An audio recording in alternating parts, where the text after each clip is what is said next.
A lot of people have a hard time understanding my position on catch weights, and it's really not that complicated. So let me help you out a little bit. Okay, my position on catch weights is a lot like algebra, right? Oh, well, what do you mean?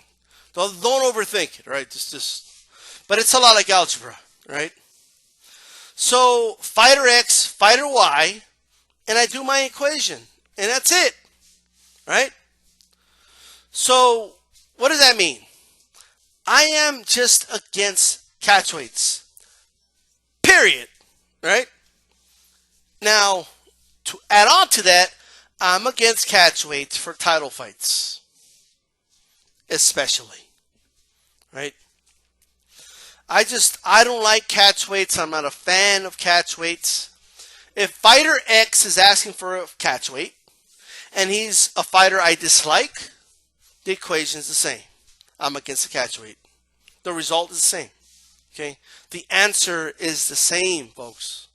If fighter X is my absolute favorite fighter, but he's asking for a catch weight, the equation is the same. The answer is the same. It doesn't matter. I don't change my own equation to fit and to be convenient for the fighter that I like. So I'm not going to dislike it for this and dislike it for that and then just change my position entirely when it comes to another fighter and have double standards within myself. I'm not going to do that. Okay?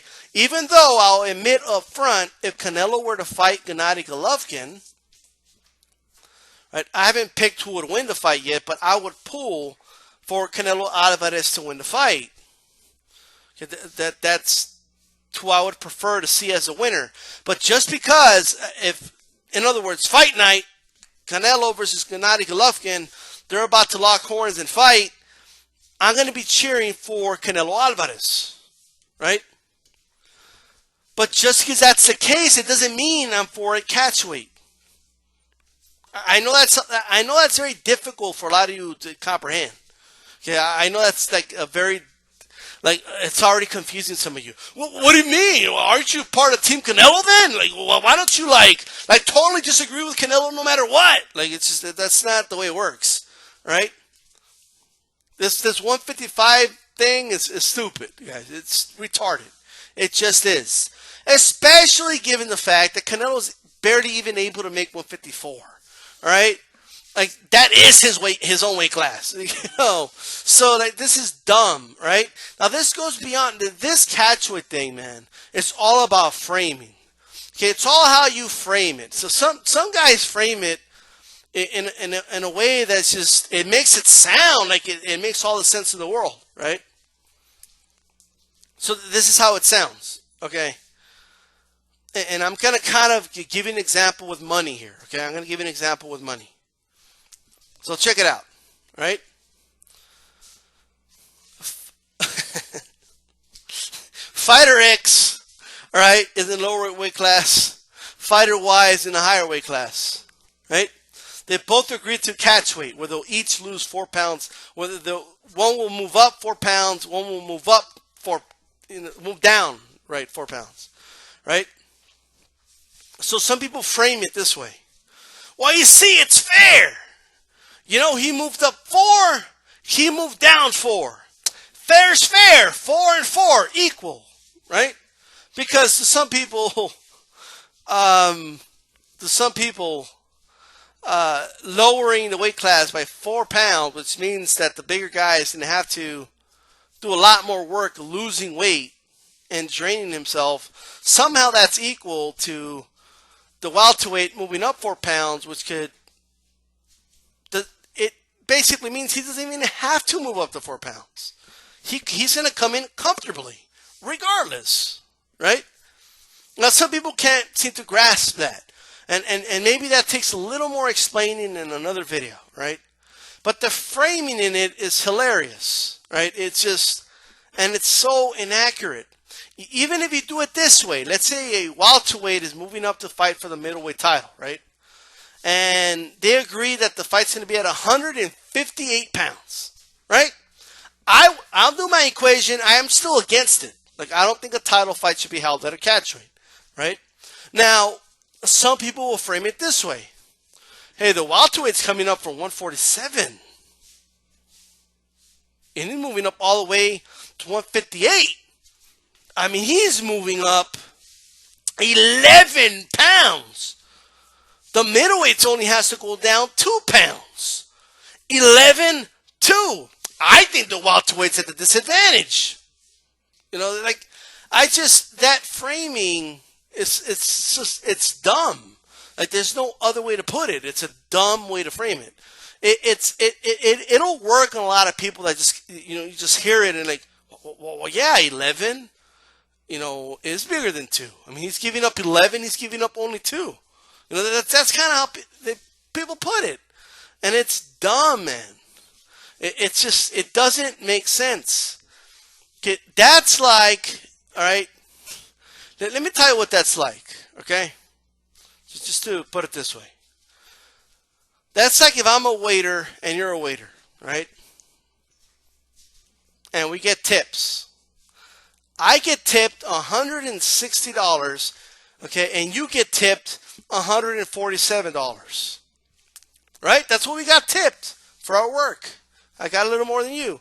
And then the manager comes and he says, we have to make things fair, right? We have to make things fair. You, give him $2 over here. Give him $2. But you're still going to have more, though. You're still going to have more. You're going to have $158 still. All right? It's only $2. Come on, just give it to him. Right? He's only going to have $149. So you're going to have more than him. All right? He's going to have less than you. It's fair is fair. Now, is that really fair? Like, you're taking away my money. Right? Now, keep in mind, that example is only meant to kind of put a perspective. I understand that there's differences here. Okay, like I understand that, right? But the framing is just hilarious. Okay, let me just tell you what it is. It's not that complicated. What it is. Now, before somebody says, "Well, so and Ray Leonard did it," yeah, and Ray Leonard was wrong. He shouldn't have done it. Right? You see that? It's not that hard, is it? but here's the thing, okay? This is the way I see it, okay? When you ask for a catchweight, for a title fight, when you know that if you want to be the middleweight champion, that means that you're the best at that weight limit, right? So if you're going to fight at 160, you should be at 160. It doesn't mean you have to weigh in at 160. It just means that that's the weight limit. Your opponent has every right to have that limit. Right? Point blank, period. Even if they never weigh in at 160. Right? That should always remain the limit. Period. Whenever somebody asks for a catchweight, okay, to quote unquote make it fair, right? That is a pussy way of saying, just put it lightly, right? That guy is too big and strong, and I don't think he should be that big and strong. I think he should be a little weaker, all right?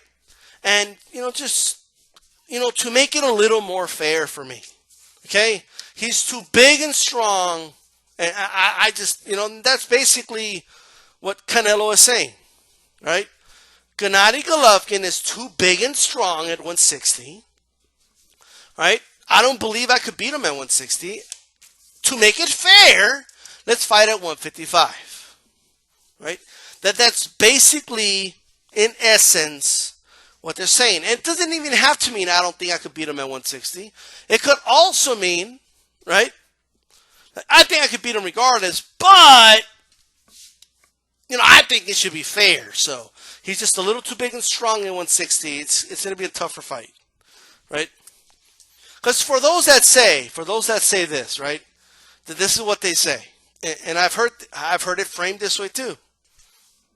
I had a discussion with somebody once, and they actually said this, right? Because I'll say, it should be at 160. And the catchweight's fine, it's fair. Okay, so in other words, are you admitting that it's an unfair fight if the limit's 160? Then is that what you're saying? Are you saying that it's by unfair? What does that mean? Does that mean that the bigger guy is just going to win? Is that what you're saying? Or are you admitting that it would be a tougher fight for the little guy at that point, right?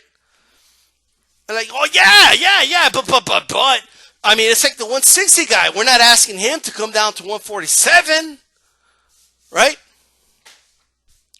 We're not asking him to come down to 147 because then he would be at a disadvantage then. Well, obviously, right? But here's the thing. If that middleweight, for whatever reason, said, I want to be welterweight champion of the world, right? Then he would have to fight at the limit of 147 pounds. My equation would be the same.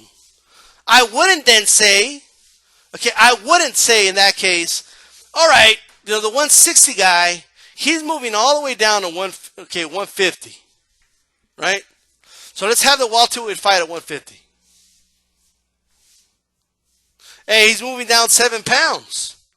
You're only moving up 3 pounds. Let's have a welterweight fight at 150. Like, that's dumb, right? Like, that's stupid. Even though in that fight, the welterweight would have a big advantage, right? It still wouldn't warrant it being for the welterweight title. Okay, if I do my equation, I would say the same thing.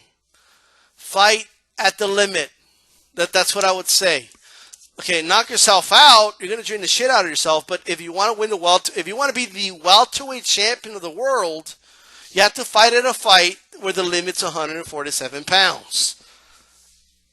But you see, it's never done the other way. It's always the other way, right? So those are my thoughts. Okay, that's what I think, right? And that's that. Whenever you hear someone say, and it's just me, but you hear somebody say, meet in the middle, it's to make it fair. That is a fallacy, man. Okay, that's not true. Okay, are you counting the pounds and saying, well, yeah, it's 3 and 3 or 4 and 4, 3.5, 3.5? It's the same, right? The weight that the bigger guy needs to cut, okay, those pounds are not equal to the pounds that the smaller guy is probably not even going to weigh in at the day of the fight. Okay? It's not the same. It just isn't. Okay? And that's that. All right. Peace out.